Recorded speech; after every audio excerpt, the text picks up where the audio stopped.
পাকিস্তানের ইসলামাবাদে শিয়া মসজিদে আত্মঘাতী হামলায় ৩১ জন নিহত হয়েছেন। আহত হয়েছেন আরও ১৬৯ জন।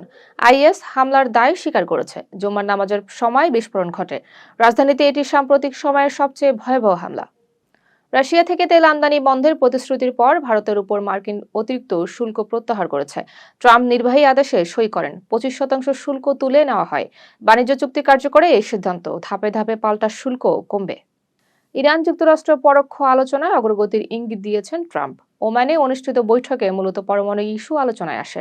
ট্রাম্প বলেন, ইরান চুক্তি করতে আগ্রহী, তবে একই সঙ্গে ইরানের বিরুদ্ধে নতুন নিষেধাজ্ঞাও জারি করেন। দ্বৈত বার্তা নিয়ে আলোচনা চলছে। মস্কোয় গুলিবিদ্ধ হয়েছেন রুশ সামরিক গোয়েন্দা সংস্থার শীর্ষ কর্মকর্তা ভ্লাদিমির অ্যালেক্সেয়েভ। তাকে হাসপাতালে ভর্তি করা হয়েছে। হত্যা চেষ্টার অভিযোগে তদন্ত শুরু হয়েছে। হামলাকারী পালিয়ে গেছে। ঘটনাটি রাশিয়ার নিরাপত্তা উদ্বেগ বাড়িয়েছে। ওবামা দম্পতিকে বানরের সঙ্গে তুলনা করা ভিডিও সরিয়েছে হোয়াইট হাউস। ব্যাপক সমালোচনার মুখে ভিডিওটি অপসারণ করা হয়।